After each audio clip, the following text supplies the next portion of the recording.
What's up guys, Bret here, and by the end of this video, you're gonna know whether Revolut is the best app for you in the UK for trading on the US stock market. This is an app that I've been using to trade US stocks for about 4 years now, and I know my previous video was also about this app. However, since that video, there has been an update, so I'm gonna have a look at the update, show you guys what's improved, what's still lacking maybe, and what can still improve, and whether or not it is the best app to use in the UK right now to trade US stocks. And we'll have a look at my current portfolio to see how it's done over the last week, whether it's gone up or down, how much money I've gained or lost. Now I've split this video into 3 parts. The first part is going to be to have a look at the interface of the new app, the update, and see how it's refreshed, see if it's got better metrics and better graphs there to analyze, and better educational tools as well within the app to help you choose which stocks to buy. The second part of this video is going to be to track my current portfolio and see how it's performed following last week's video. And in the third part of this video, I'm going to share with you whether or not I'm going to continue to use Revolut to invest in the US stock market, or whether or not I might change and try something else. And as always guys, before we get into the nitty gritty of this video, please, if you like what you see and you want to see more, hit the like button, give this video a subscribe, give this channel a subscribe, and drop a comment as well to let me know what sort of content you want to see on here, if you like what I'm doing. Just generally get involved guys, I'm there to respond to all your comments, and yeah, let's get on with it. Revolut is a fintech company that was set up in the UK for online banking. So I'm going to jump into my phone and show you the interface of the whole app, because if you're going to set up a trading account with these guys, you're going to need a bank account. So we may as well have a look at the whole thing. So jump into my phone and show you guys the update.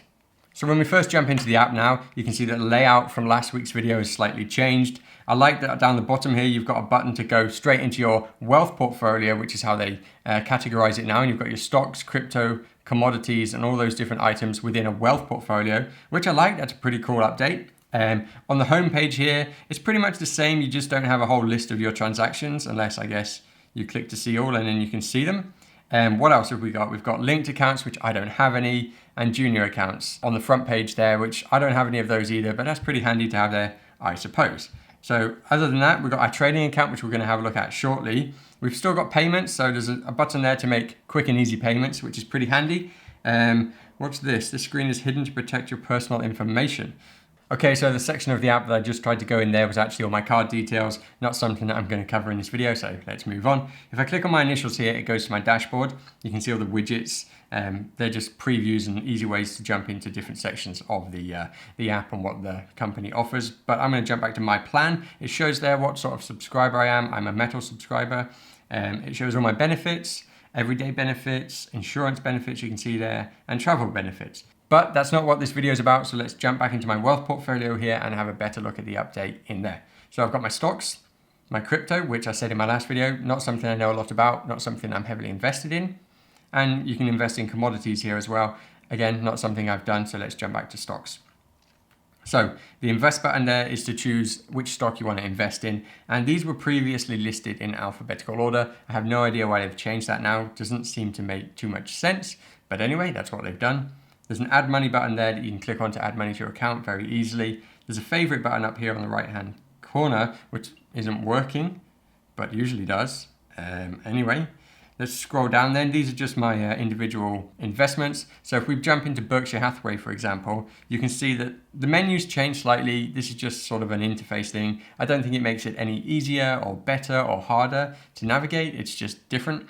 But if you do scroll down to your investments here, what is new and definitely improved is that it tells you the return on this individual investment. So as you can see, I've currently got 12 shares of Berkshire Hathaway. The value of that is $2,184. And my return on that investment is $42. It did always show you a percentage, so you could calculate it yourself. However, before the update, it didn't tell you a monetary value of your return, plus or minus what you're making. And as you can see there, I'm losing money currently. And that's because in the last week, we've experienced a bit of a dip in the stock market. So it's to be expected really, nothing too concerning to me. I'm not worried about it. Berkshire Hathaway is a solid stock and I plan to keep that for a number of years.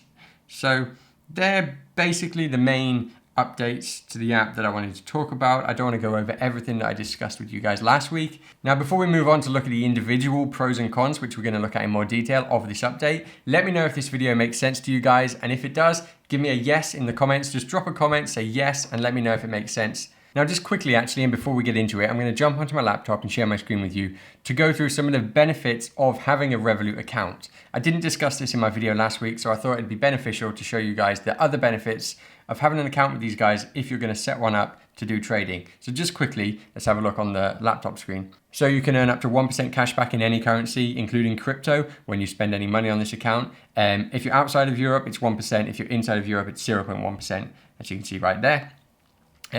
Other benefits, if you're a metal user like I am, which I do recommend if you want to trade on this app, is that there are quadruple ATM withdrawals abroad. You can withdraw up to £800 a month for free. As I said, I got this when I was traveling, and these are some of the reasons why there's huge benefits to having this account as someone who travels a lot. So you also get cashback and discounts on your purchases. Smart delay, so if your flight's delayed by more than an hour, you can actually get free lounge access for yourself and up to 3 friends, which again, huge travel benefit. Junior accounts, I'm not sure what this is, but I think if you've got kids, you can set an account up for them and control how much money they have and things like that. Not something that I'm concerned with at the minute, but yeah, as you can see here, you've got a standard account, premium and metal, and there are all the benefits right there. But getting back into this video, let's have a look at the pros and cons in terms of investing on the app, which is what this is all about anyway.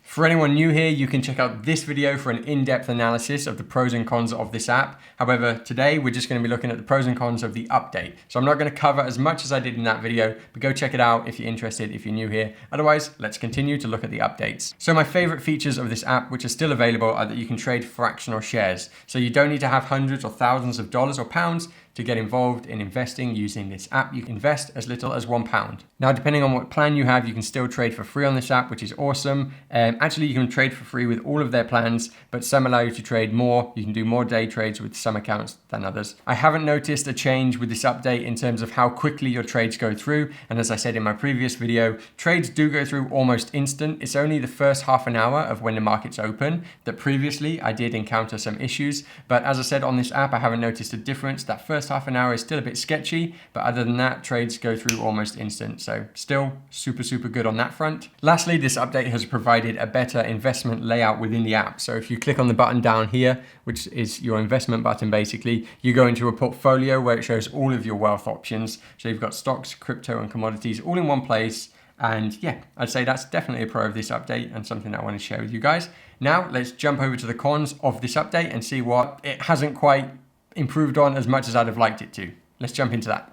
So firstly, and I wasn't really expecting this to change, but you can still only trade US stocks. There are only US stock options within this app. And within those US stocks, it's quite a limited portfolio. I believe there are about 300 or so options, which isn't bad, but there's no ETFs and you still can't trade UK stocks. If that's something that you're interested in, I'd say still use this app for US stocks like I do, but if you want to invest in ETFs or UK stocks, there are other apps and platforms that you can use to do that. Just quickly, I'll recommend a couple. One is AJ Bell, and for ETFs and things like that, Vanguard is an amazing option. So just something to think about. Let's move into the next con. Something that I really wanted to see in this update, and unfortunately it hasn't materialized, is more educational tools, and specifically, for me anyway, dividend information. When you click on the individual stock within the app, I'd like to see whether it's a dividend paying stock, what the yield is, all that sort of information still isn't there. And I know that other apps, including Robinhood in the US, have it. So I wanted to see that.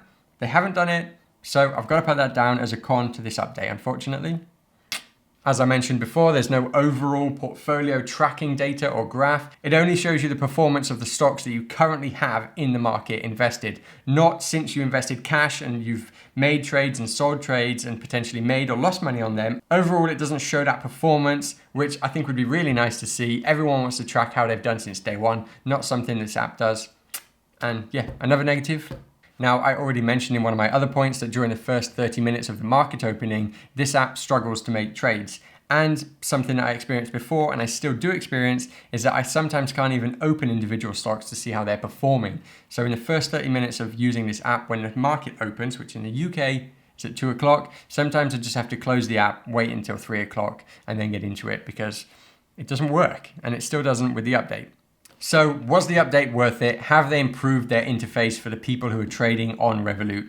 I'd say marginally. They have improved some things, but some of the major cons they still haven't addressed. There are other apps out there like Robinhood, for example, in the US that looks a lot better. I've heard a lot of good things about Robinhood, and Robinhood were actually going to launch in the UK early in 2020 this year. However, they pushed that back, maybe because of the current market conditions, I don't know, but we now expect to see Robinhood in the UK in late 2020, and I'm definitely going to be checking them out. So for all of those reasons, I am going to keep using this app because, as I said last time, it's still my favorite app to invest in US stocks. I know it's limited on ETFs and UK stocks, but for US stocks, I still like it. I'm still going to use it, but I'm also going to start testing out other apps. I'm going to test out 212 Trading, and I'm going to test out another app called Free Trade as well. If you want me to make a comparison video with 212 and Free Trading, let me know in the comments. Drop a comment saying do it, and I'll get that video made in the next couple of weeks. As I said at the beginning, the next part of this video is to look at my portfolio now and see how it's doing compared to last week. But before we actually jump into my individual portfolio, I'm just going to show you guys the performance of the S&P 500 over the last week. So I'm going to get onto my laptop, screen share it with you guys. Okay, so as you can see, from the 8th of June until the 11th of June, which is not quite a week there, but it's dropped 7%. And that's happened in the last week or so. So there's been a big drop in the stock market. The S&P 500 is the index that shows the performance of US stocks. So as you can see there, the stock market hasn't had a great week or 2 weeks.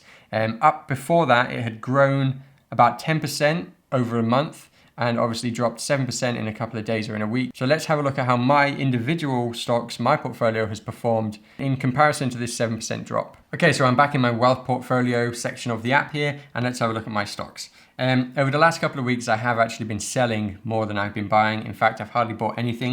And if we have a look at my transactions, which used to be up here. Okay, there they are. The transactions are now down at the bottom of the app. If I click on that, you'll see that actually over the last few weeks, I've been selling. Basically, I haven't bought anything. As you can see there, sell Kroger, sell Google, I've sold Gap, Levi's, and Microsoft. In fact, I haven't bought any, I don't think. I've had a few dividends come in, as you can see here, $6 yesterday from McDonald's.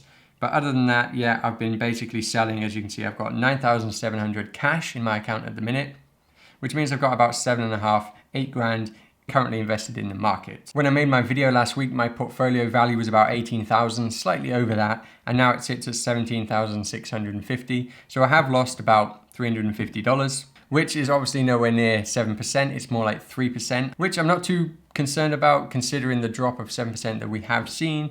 I think that out of luck mostly, and selling off my stocks before this happened played a big part in that. Just to show you guys the individual stocks that I'm currently holding, let's have another quick look through my portfolio. So Berkshire Hathaway, I haven't sold any of those, and I don't plan to. As I said last week, that's a long-term investment for me, and I'm probably going to end up buying more rather than selling any Berkshire. Coca-Cola, I have sold some Coke, but again, it's a long-term investment, and I'm not too worried that that's down. Fiverr is up. Fiverr is actually something that I'm going to be investing more in into the future, not necessarily recommending that anyone else should. McDonald's there we're still up on, and Micron Technology, which is one of my favorite stocks. And Walt Disney. Walt Disney is something that, again, I plan to hold for a while. I do think that Walt Disney has a lot of growth potential over the next couple of years. But as you can see, Royal Bank of Canada there, I'm down 4%. Virgin Galactic, I've held for a while. I don't think I've ever been up on Virgin Galactic. I think I bought it at its highest point, which is unfortunate, but there you go. MGM Resorts, I did buy into a little bit, and I've sold most of what I had in them. I've kept $100, and because of what I mentioned last week, when I do sell stocks, I like to keep up to $100 just so that I can track it, and that's because the app doesn't track it in a way that I like, so I do that for myself. But there you go. That's my current portfolio, and that's how it's performed since last week. Okay guys, so in today's video, we've looked at the update to the Revolut app, its trading capabilities as well as the app as a whole. And whilst it has updated some of its features in a good way, I still think that there are things that it still needs to improve. And we discussed the pros and cons of the update, the things that I think are good and the things that I think are bad. We've also had a look at my current portfolio and how it compared to how it was doing last week. I am down $350 this week, but due to the downturn in the stock market as a whole, as we saw the S&P 500 was down 7%, that's to be expected. Anyone making money in the last couple of weeks or in the last week has been doing extremely well. And I mentioned to you guys that I am going to keep using this app into the future. I hope that Robinhood is going to come out in the UK shortly, and then I'm going to make the switch over to Robinhood. I believe, I don't know, because I haven't tried it yet. But for the minute, I'm going to continue to use Revolut for trading on the US stock market from the UK. And that's it. I really hope you guys enjoyed this video. If you're interested in investing, drop a comment down below. I'm there to answer all of your questions and anything that you might want to discuss. And that's a wrap on today's video, guys. I really hope that you enjoyed it. And if you do use Revolut, or if you're thinking of using Revolut, I hope this video was helpful and it showed you the difference between the old version of the app and the new version. If you didn't see the old version and you'd like to see a more in-depth analysis of the trading on this account and the pros and cons, again, check out this video. It's going to help you guys determine whether or not it's for you. But I think it's a pretty good app overall. And yeah, give this video a like, guys, if you've enjoyed it, and drop a comment. I'm going to see you next week. And yeah, have a good one.